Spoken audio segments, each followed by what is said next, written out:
All right. Well, welcome, Heather and Maggie. Thank you so much for joining us from Rosecrance. I'll let you go ahead and finish your introductions and take it away. Thank you. Thank you for having us. Uh, so I'm Heather Fischer. I'm the outpatient supervisor for the adult and child mental health services in McHenry County. And I'm Maggie Bianchi. I'm the community-based supervisor, so I oversee our community mental health programming for mobile crisis response and community support team in McHenry and Boone counties. So Sherry approached me and said, she's been, that you all have been working with kids, kind of younger and younger, and there's been a lot more kind of what if questions and, what if there is suspicion of suicidality or a younger kid is reporting suicidality. And so that's something Maggie and I see pretty regularly. So we just kind of wanted to touch base on kind of what are some of the things you can do when that situation presents itself? And then Maggie's also going to talk about, so what happens if we do call them into crisis? What does that look like from her side of overseeing MCR for like, what, 3-4 years now? So yeah.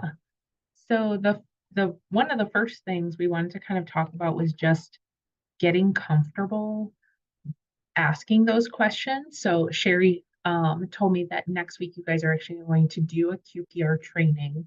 Maggie and I are both trained in QPR. So we're going to touch on those, but that's okay. You guys are just going to be like extra like head of the class next week when you go. Because one of the first principle of QPR is question. That's what the Q stands for. And so getting comfortable asking that direct question, and then we can kind of practice and tweak asking it for the different ages. So asking, are you feeling suicidal? May, do you want to give some examples too? Absolutely. And obviously we aim for age appropriate language, but there's a common myth and misconception that by mentioning the topic of suicide, you are putting the thought into someone's head. Unfortunately, the reality of the situation is if someone is considering or contemplating the act of ending their life, they have had those thoughts previously. And by discussing it, you are actually opening up that avenue of conversation. So asking someone, have you thought about suicide? Have you thought about ending your life? It may seem jarring to approach it in that way, but truly that questioning and being direct is the best thing that you can do to start that conversation to help that individual advocate for their needs and to get them on track again. And part of it too is that confidence of asking, because it's sending the message that you've got this, that you can help hold that burden with them. And so like in QPR, they talk a lot about not saying it in a leading way. So not saying like, you're not thinking about ending your life, are you? Or you're not thinking about hurting yourself, are you? Because that's kind of sending the message, without intention, but it's sending the message of like, I can't handle this. So like, I really hope the answer is no. I can share a quick anecdote. I was invited to my daughter's school to do like, career day. And so I'm in front of, first, second, and third graders talking about being a counselor and, what that means in kid-friendly language. And the kids start having all these questions. And 90% of the questions were, can you work with a 0-year-old? Can you work with a 4-year-old? And then a kid, one of the older kids is like, do you work with people who want to kill themselves? And I was like, oh, and I kind of like look at the teacher and I was like, have you guys talked about this? Like, was this part of a health education? And they were like, no. was like, okay. So I just kind of said, like, absolutely, like, we're here to help and support everyone. We want everyone to be safe and healthy. Um, and with permission, I pulled him aside at the end and was just like, hey, I really appreciate you asking that question. Is there somebody that you're worried about? Are you worried? Um, are you having thoughts to hurt yourself? And it was really funny. He like rolled his eyes at me and was like, no. I was like, okay, because that was a really specific question. Is there, somebody that you maybe heard that from? And he was like, the teacher told us to ask questions. Right. So even just asking those clarifying questions, you can really get a sense of why they asked and where that came from. Because my alarm bells went off of like, that was really specific. Does he have an older sibling who's talking about it? And he was just like, no, I was told to ask questions, so I did. Yeah. So Maggie and I wanted to encourage you guys to kind of practice. So um, if we can go off mute and kind of go around and just because it's really awkward to say it first. It's really uncomfortable to say it first. So getting used to actually saying it out loud. But like, what's more fun than an uncomfortable role play? But just asking, right? But just flat out right? Are you feeling suicidal? Are you having thoughts to end your life?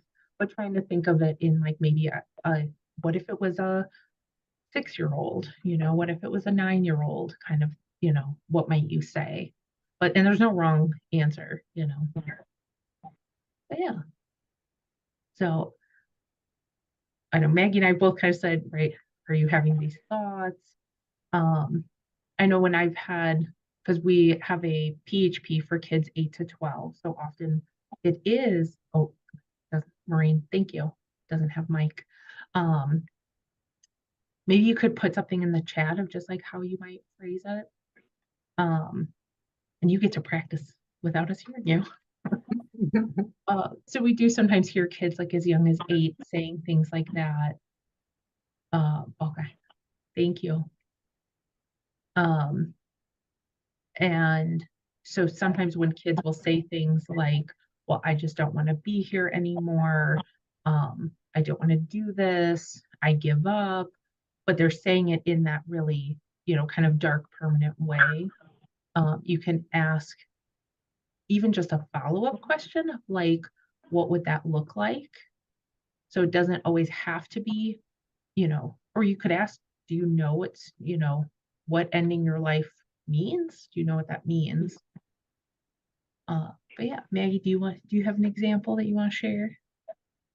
Well, what I would add is while I am a big proponent of asking that hard question, to go along with what Heather is saying, we also don't want to lead the conversation in a way that it wasn't originally heading. So if an individual were to tell you, yes, I've thought about it, don't then follow that up with, well, what have you considered? Have you thought about X, Y, and Z? Because then we've gone from opening the discussion to leading the conversation and potentially providing examples that maybe they hadn't considered previously. But leaving it open to like, could you tell me a little bit more about what you've thought about? What does that plan look like? Is there someone that you feel comfortable talking to about it if you don't feel that we're at that point yet? Can I bring somebody else in to talk with us? Maybe make it feel that you have more than just me on your side. Let's have a couple of your supports here together. So absolutely, those clarifying follow-up questions are going to make all the difference because it lets us know a lot more information concerning, is there a plan? Is there intent to act on that plan? And is there access to means? Those 3 questions are going to be crucial in deciding next steps. So they're hard questions. It always hurts your heart a little bit to hear these people telling you and sharing with you that they are at that point. But they're ready to have the conversation and you have made yourself a safe space for them. So by all means, please ask those questions. Let's see what we can do to continue to move forward and provide them the support that they are ready and seeking. Maggie, can you say those 3 points again, please?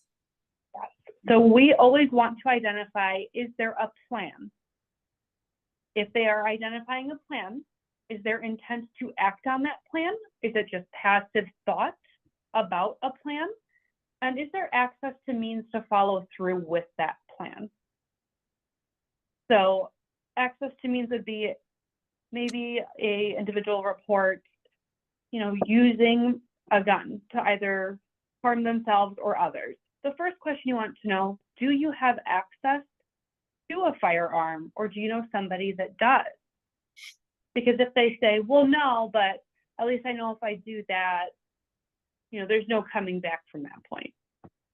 Definitely concerning. They've identified a plan, but we also know that we have time because there is no access to the means to follow through with that plan. So we can hope that there's interventions that can be conducted to avoid that becoming a reality.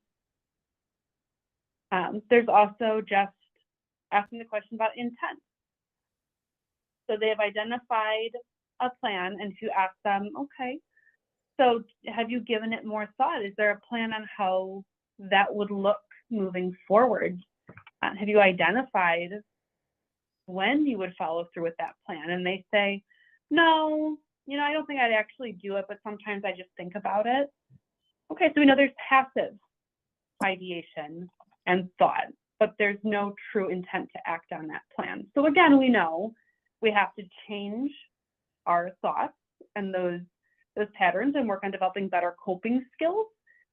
But we also know, again, that lowers the risk amount. So those 3 things are going to always be key: plan, intent, and access to means. Yeah.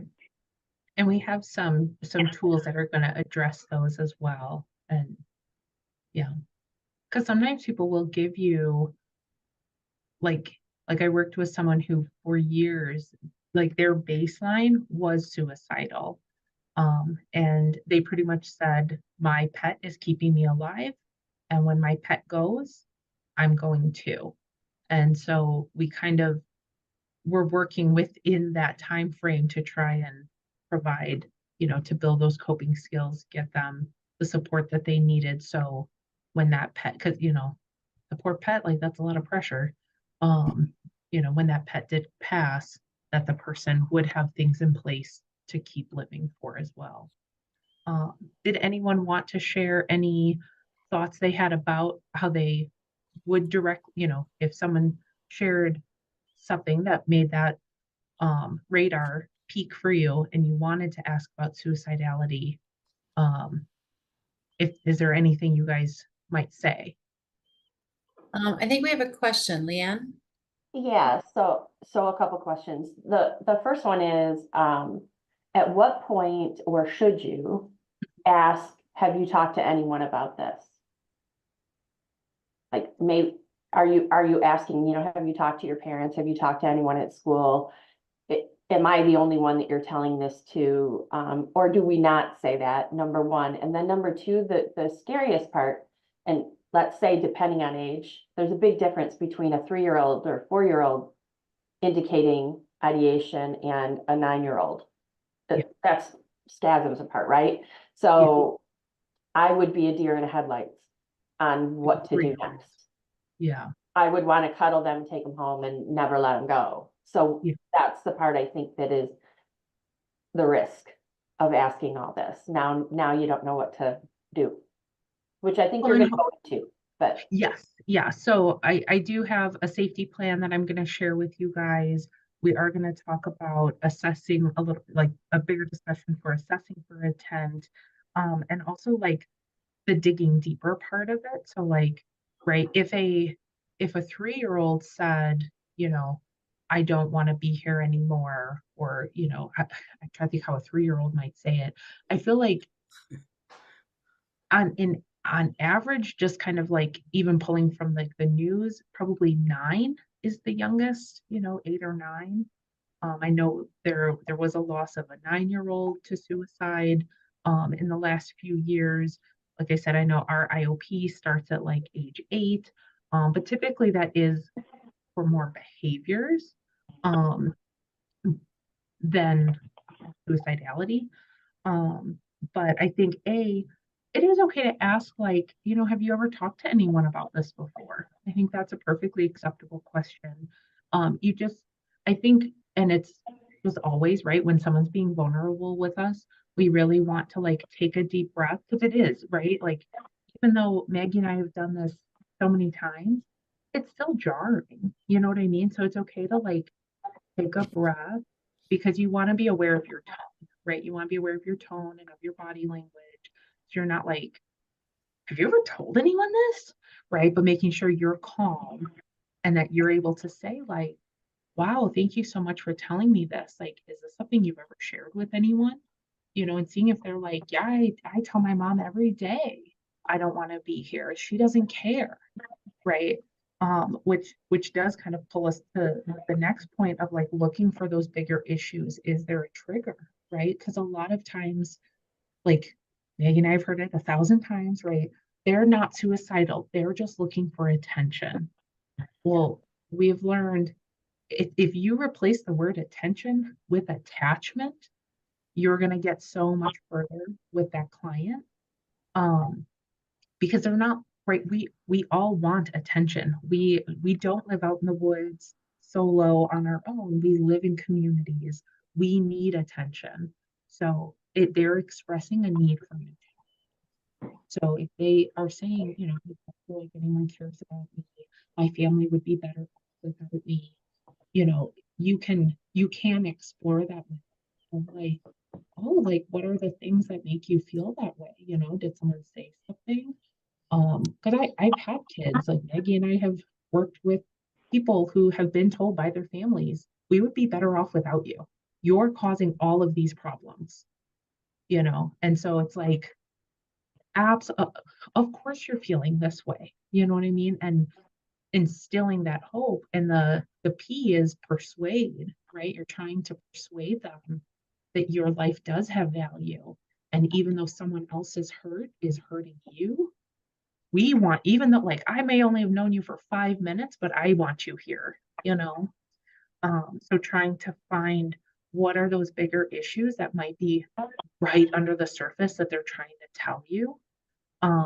Because a lot of times it's not that they want to in their life, it's they want help. So it's figuring out what is it that they want help with.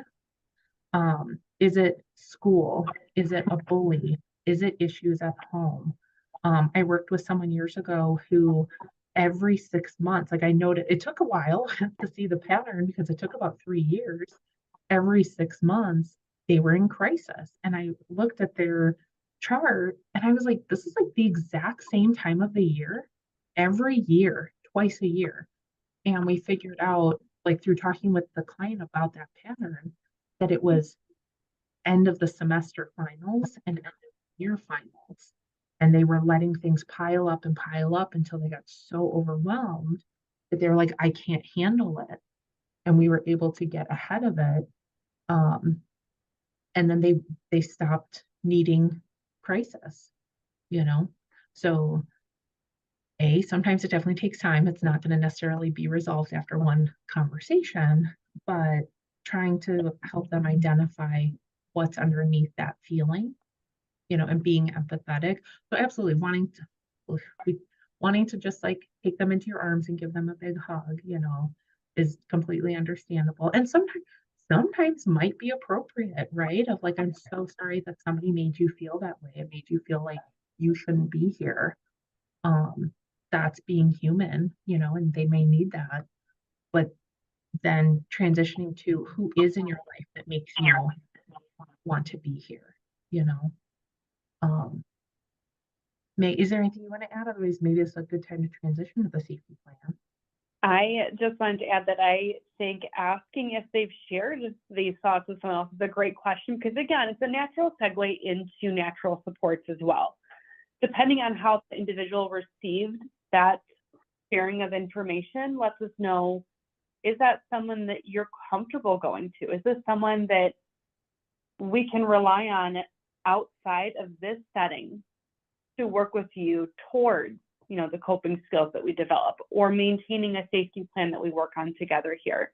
It opens up the dialogue to know, yes or no, I have someone that I see as a support in my life that is out, not just a professional, not someone that I only see intermittently after several weeks. Anything can happen in this, a short span of time. We want to identify those supports in multiple different settings.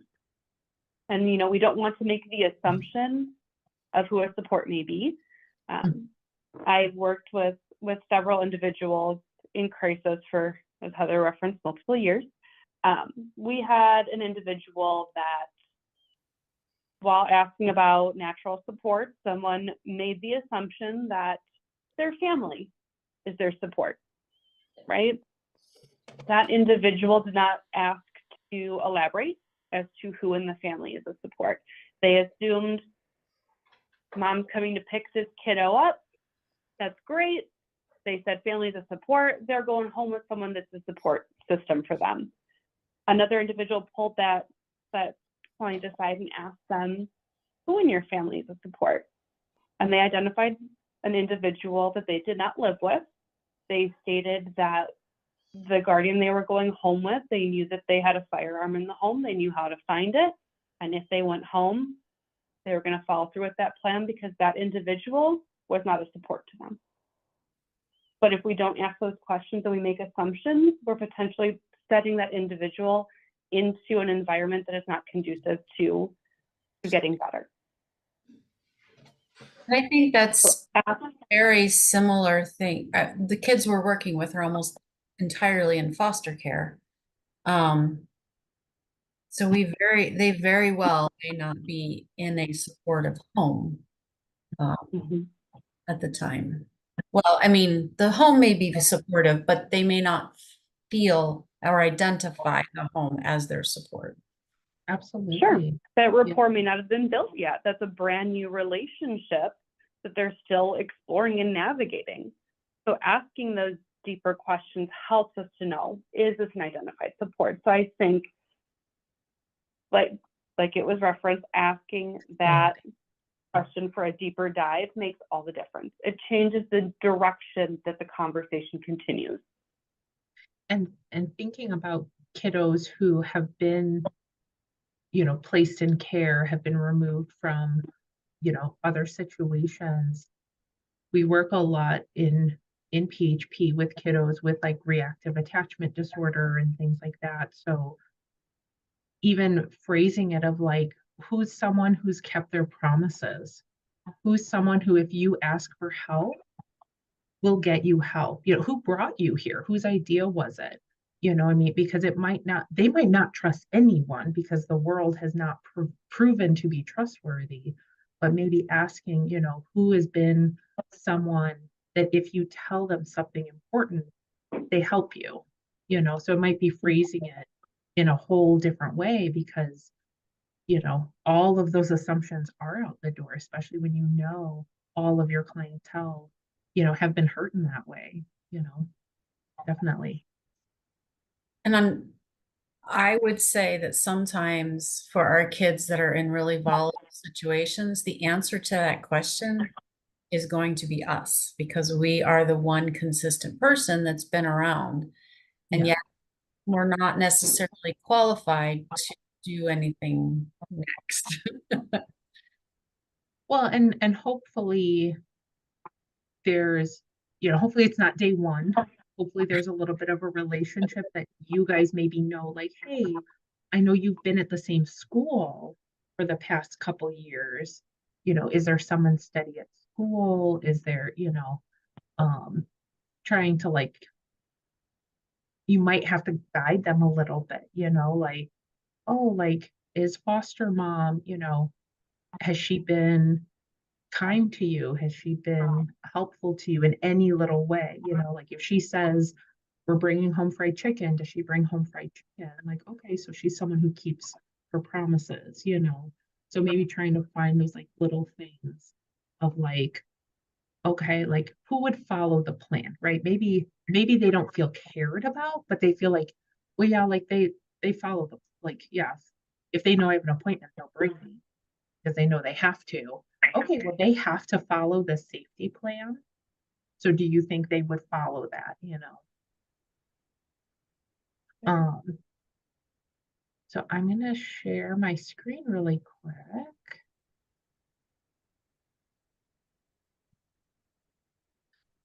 So there we go.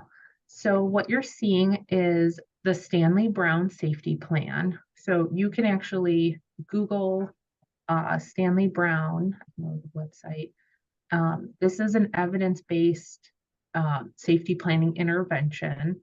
So it's nice because for years we were, you know, I feel like I was using makeshift ones. So this is a little bit better than, you know, the Pinterest forms that we all know and love. And so you just go here. It is free. For years they would charge you to take the trainings, to download the safety plan. This is 100% free and at your disposal. So there are free training videos. A lot of the videos are geared towards adults exiting the hospital setting.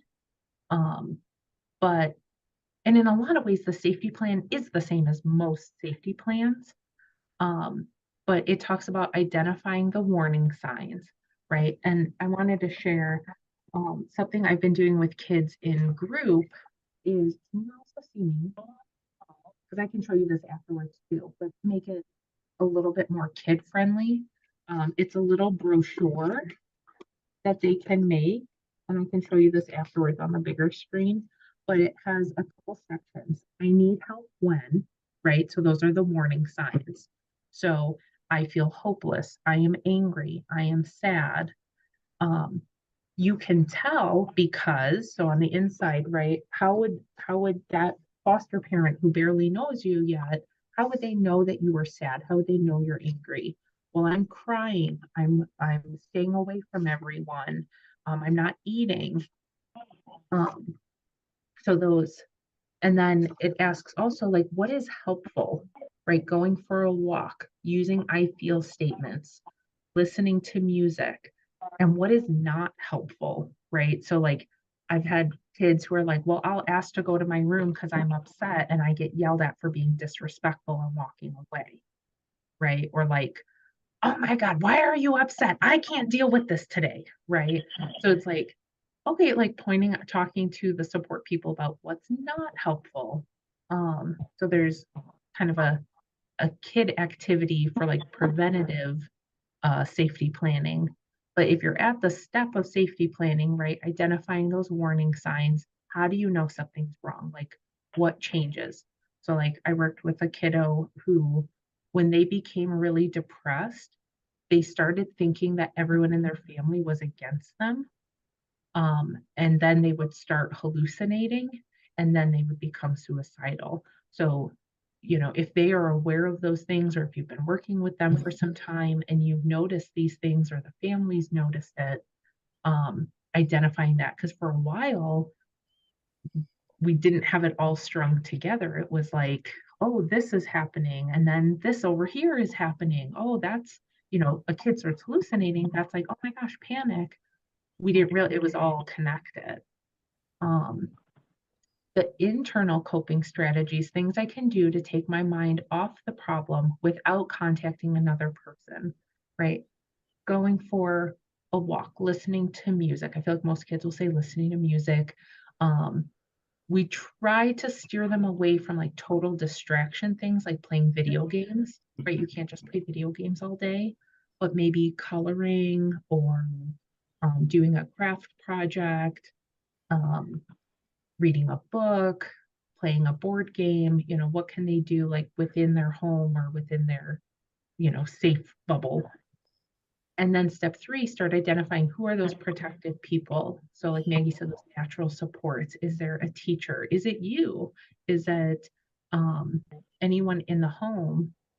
And how would you contact them, or like where would you go?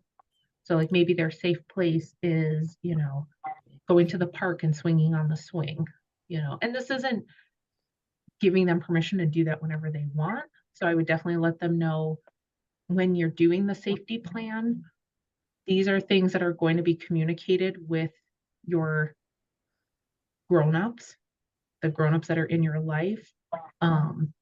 So this has to be things that like you're going to be allowed to do, right? People who I can ask for help during a crisis. So this is where you could put, you know, the Warm Line, the McHelp app, or like the Trevor Project, or 98, well, CARES Line, things like that. But it could also be a teacher, people who are available to them. And then it goes into the professionals. Oh, so I guess I had that backwards. Sorry. So we've got like the professionals and then the people. So like maybe like Maggie was talking about, there is a family member, but I don't live with them. But do you have access to them? Are you able to, you know, reach out to them whenever you need? So who are the people or the places, and then who are the professionals?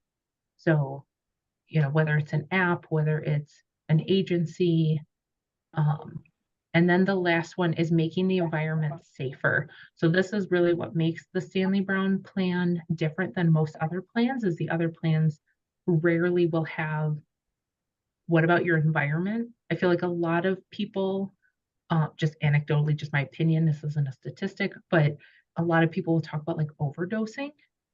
And so it's like, okay, what pills do you have available to you, right? What's in the house, you know? And if they're like, oh, well, my mom takes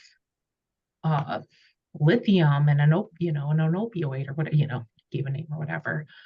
You're like, oh, okay, you know, versus they're like, I've been, you know, hiding Tums under my bed for a month.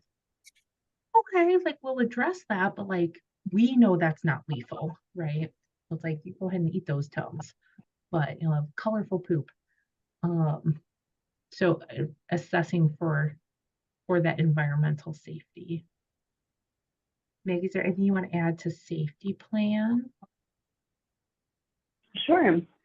So again, I think it's great that with the Stanley Brown safety plan, it does differentiate between individuals who can provide a distraction versus individuals who can help. Because depending on the situation, what are you looking for in that moment? Do you need just a brief distraction? You don't really want to have that discussion in that moment because you're not in the mindset where you're prepared to dive into it further, but you just know if someone can take you out of that headspace, it'll make all the difference, right? So it helps to better identify what is needed in that moment. I think that is phenomenal. As Heather stated, and we went over briefly, access to means is a huge thing.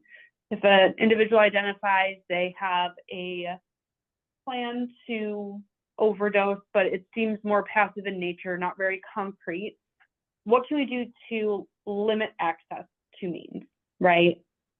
Hey, mom, dad, whomever, are you able to lock up medications, not only prescription, but over the counter? Even if they identify, yeah, been hiding Tums.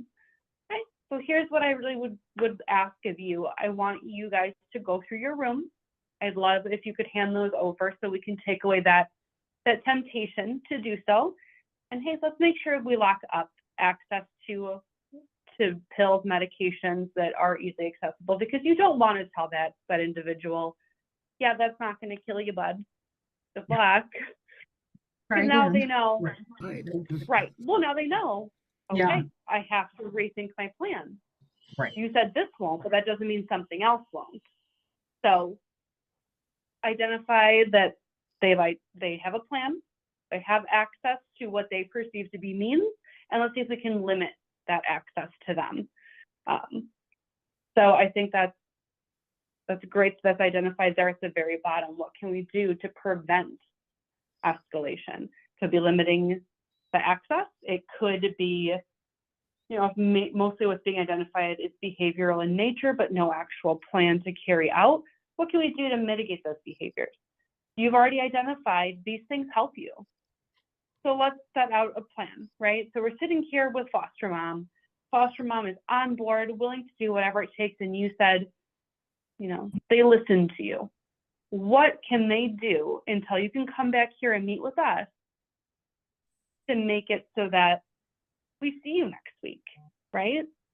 What's going to make this week easier for you? What's going to make the week better for you to process through? How can we help you? Just take one day at a time, 1 hour at a time even. What's going to make that difference for you? It doesn't have to be monumental. It could be, yeah, I've really learned that knowing that I can look forward to, we do a movie night every Thursday at 6 p.m. and I really look forward to it. Can we commit to maintaining that promise to have that activity? It seems like nothing, again, to some people it's attention seeking. Like Heather said, if they're looking for attention, what are we doing to provide them and fill that need that they've identified? Yeah. It's not the end of the world. We want to be able to do that small thing for them. Yeah. And so I see Maureen had a question. How do I deal or respond when a child tells me? Do I ask more questions? Sometimes I'm so shocked. Absolutely.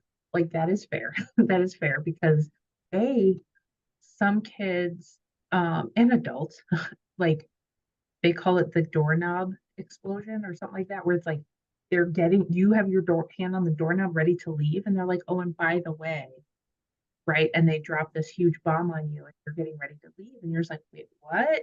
Where it always feels out of nowhere. You know what I mean? Like, unless it's that client who every single day is, that baseline suicidal, not about suicide. Maureen's specifically asking about HI, okay. so harming others. So again, I still think asking those additional questions is very important.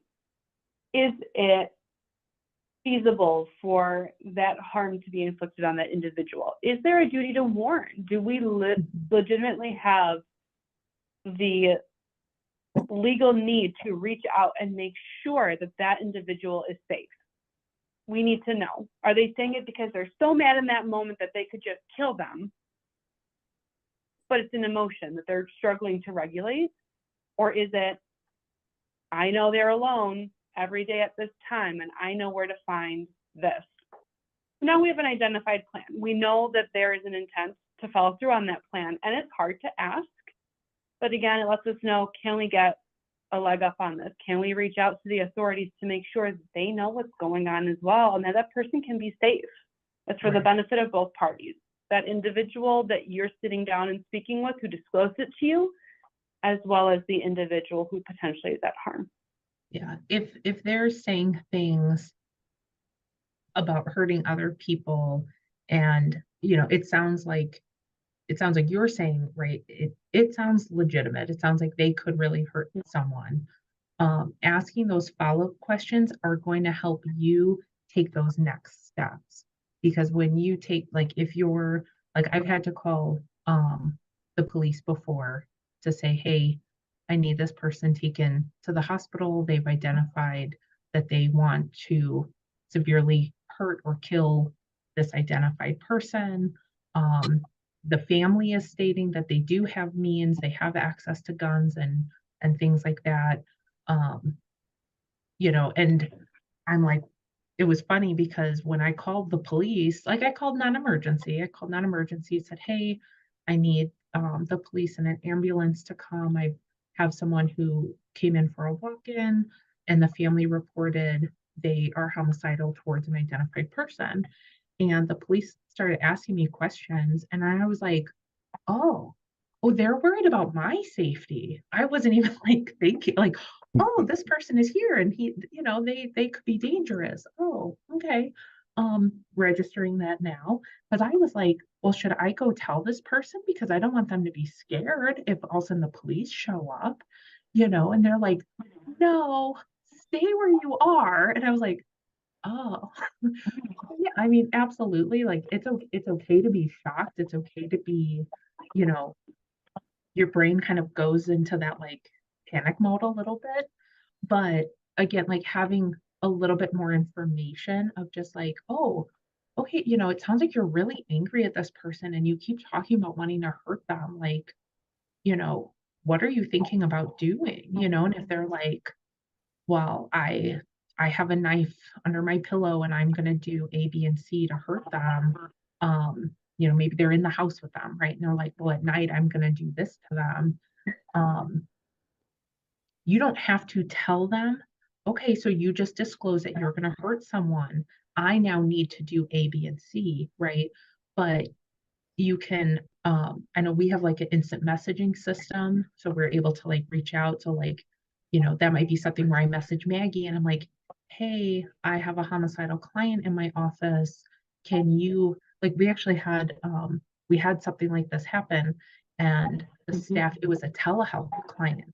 And so the staff wanted to keep them on the phone.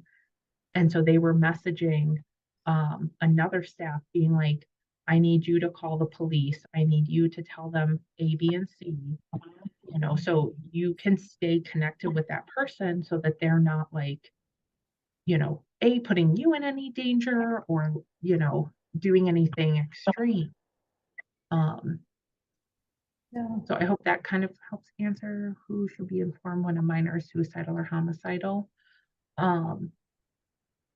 So I was wondering, a safety plan is really great and effective. It's not something that a CASA necessarily has with them all the time. Mhm. What's like the lag time? Are we able to hear something and then have time to go get it? Kind of what's that look like? Are we in panic mode and like, oh my gosh, I need the safety plan now? Where is CASA's coming from with that? And I would say like this is Google, like you can Google this, but also, you know, if you take the time to kind of familiarize yourself with the basic of like, how do you know you're in trouble? Because this is because one of the things we want to talk about is like least restrictive levels of care. So this is just like preliminary, like, hey, they do not sound like they're an imminent threat to themselves. We're not going to call crisis. I think with a little extra support, we can, keep them at the level of care that they're at now. Um, so it's not necessarily an emergency, but you can even makeshift this. The main points are just how do you know when you're struggling? What's something you can do for yourself? Who's like a person and a professional that you can reach out to for support? And is there anything in your environment that's going to make you really unsafe? So I would really recommend being familiar with it, because doing it in the moment, I would recommend. I don't know if you guys are able to like go back later that day or if it's like go back the next week. I would say I would try and do it in that moment. And even if you say like, thank you so much for sharing that with me, let's take a moment to like just sit and breathe, and like you pull this up on Google, you know what I mean? While they're kind of like coloring or, playing solitaire for a minute, or you're playing Candyland and you're pulling it up on the side. It's okay to say, hey, I'd like to circle back to, you reported feeling really sad and really like you don't even want to be here anymore. Can you tell me more about that? So it's okay to give it a breath and let it settle and then come back to it. When And do then, it's yeah, time to do something critical? yeah. So the time, I feel like in the like 8 years that I've been at Rosecrance, I feel like I can count the times I've called crisis and have like a full crisis evaluation, on my two hands. So whenever you're doing a safety plan, you definitely want to get guardians involved. You want to have an adult who can be checking in with them about it to kind of answer the question about a minor being suicidal, and a minor being homicidal, right? If they're like, I feel like suicidal has a little more flexibility because there's so many different levels. I feel like if we say someone's homicidal, like they're already at that level, right? So, if they're homicidal, right, you're letting the guardian know, and you're taking those next steps of either the guardian's like, yep, I'm going to take them to be evaluated for a crisis. I'm going to take them to the hospital to get evaluated. We're calling the CARES line to have them come out and get evaluated. Or if it's like an imminent threat with like weapons, then you're calling, and you can call the non-emergency police. Like if you're like, I don't really feel like 911, right? You can call the non-emergency, or you can call 911. May anything else on that little note, and then more. And if you are ever questioning it, or you feel that you're not equipped to have that conversation for whatever reason, or not prepared or in the right headspace to guide that discussion, please utilize the CARES line or 988. So, and I won't go into too much time on this, but enough that it gives you the information you need to use either one of those. The CARES line is a state-offered staff, so screening and support service, which is for all ages, individuals with state funding, so Medicaid, managed Medicaid, or unfunded. If you're unsure if they have funding, you can go ahead and you can call the CARES line. That's the phone number is 800-345-9049. An individual there will ask you a series of questions. They're going to want to know name, date of birth, insurance if you're aware of it. And they're also going to ask for your contact information as the referent, as well as guardian's contact information, because consent is required on our end as a crisis clinician for the assessment. And they will also need to know what are they presenting with in this moment, so we know what needs to be addressed and we can gauge, is this an imminent danger, or are we okay to respond in person? Do we need to involve anybody else? On the other end, if you have somebody with private insurance, CARES line will not accept private insurance individuals. Contact 988 if it is not imminent danger to themselves or to others, but there's something that you feel they could use additional support in that you are unable to provide for whatever reason. You will again speak to an individual. You just need to let them know, hey, I'm sitting here with Jill. She let me know that she is experiencing suicidal ideation. She's not disclosing a plan to me, but I'm very concerned because she's very fearful, withdrawn compared to usual. They'll ask you the questions that you need. That individual is a mental health professional that you speak with when you contact 988. They're going to triage that situation and determine, is this just a quick linkage for referrals and resources?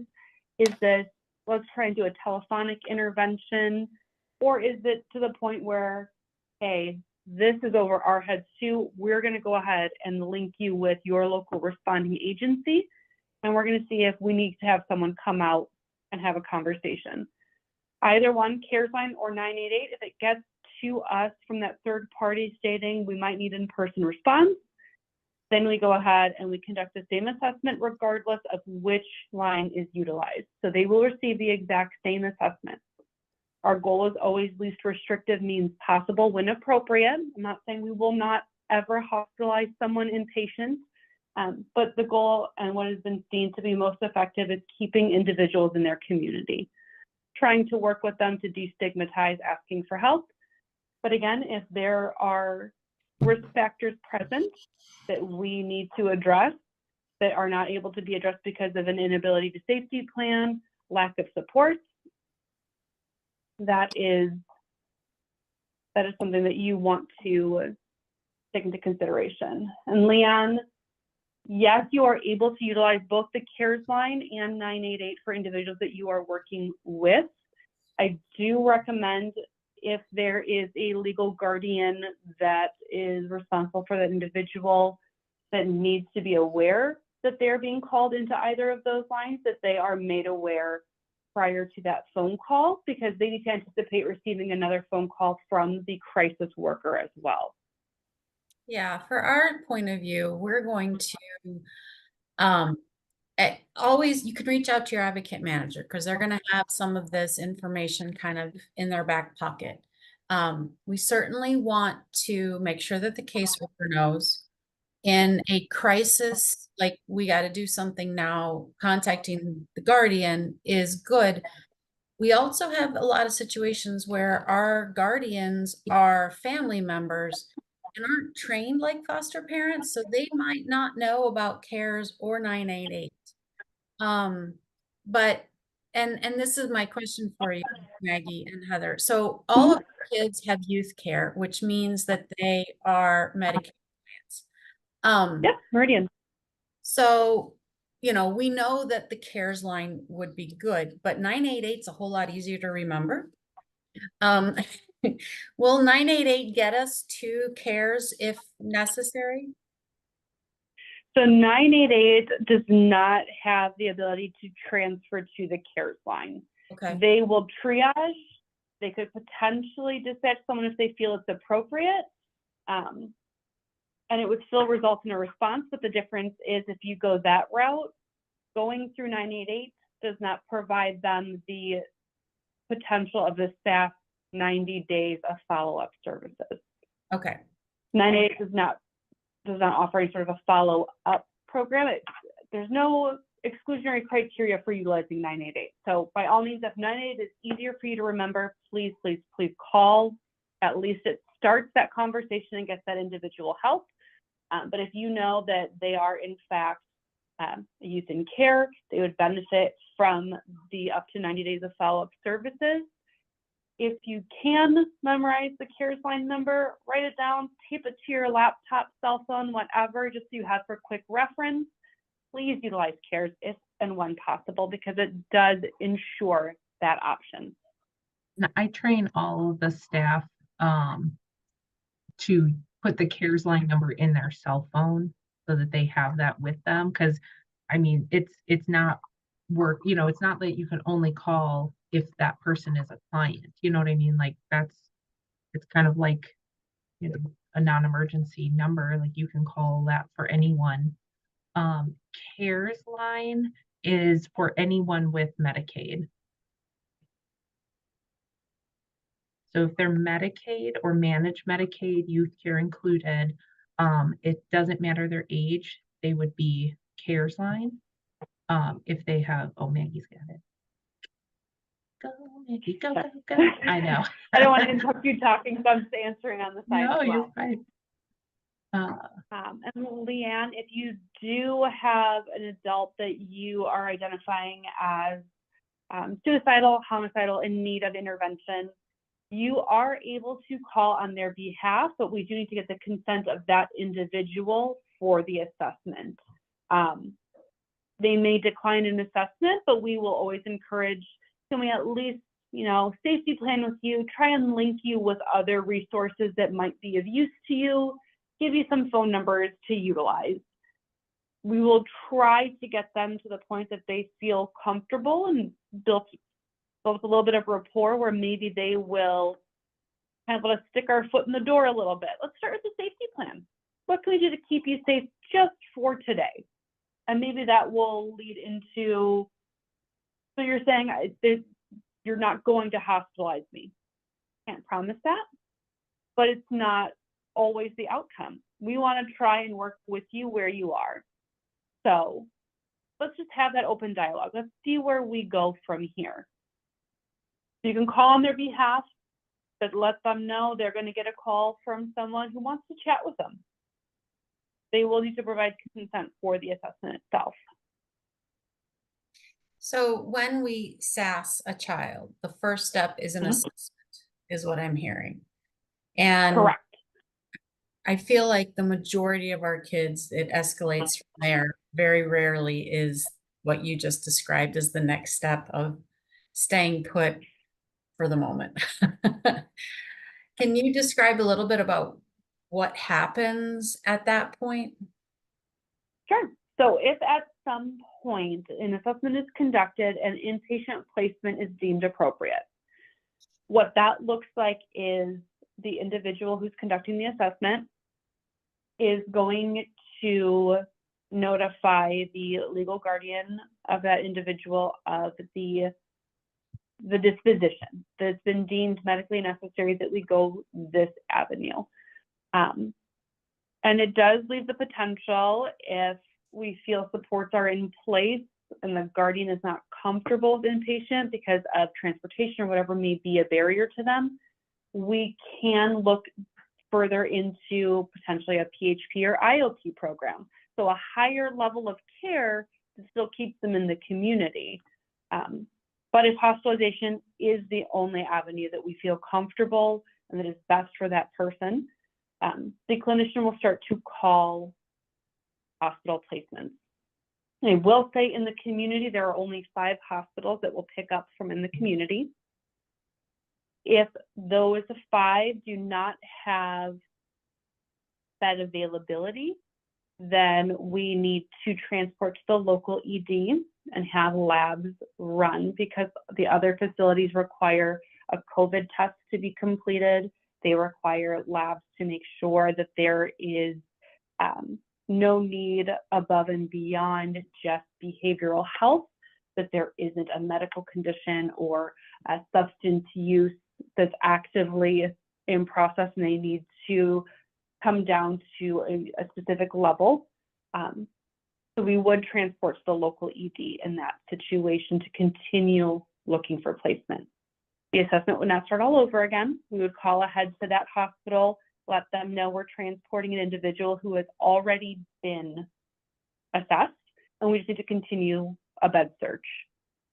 It keeps them in a safe environment during that process as well. Following the inpatient placement, when they are discharged, the facility is supposed to reach out to the responding staff agency. They may be assessed in McHenry, but live in Will, for example. So Will County will then follow up with that family, since that's where they are living or where their address has been identified, and they will offer them those follow-up services, or at least linkages if they are not interested in follow-up services. A ton of information. It's overwhelming. It's a lot. So I hope I'm explaining it as clearly as I possibly can. But please, Sherry, I hope you have my email as well as Heather's. If you do have follow-up questions, please don't hesitate to ask. Thank you. Thank you so very much. I very much appreciated both of you taking an hour to spend with us. You know, this is not an area of expertise for CASAs. Most CASAs have no clinical background.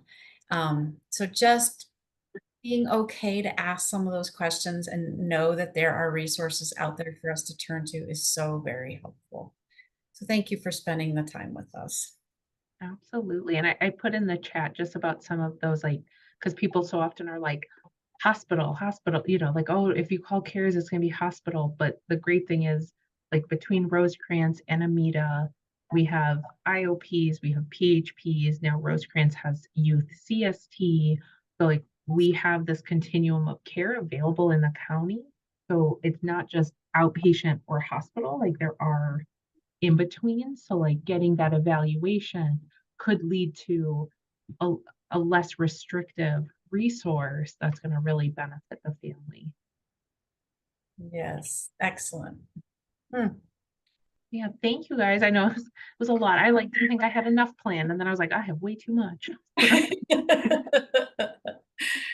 And I did just throw my email address in the chat.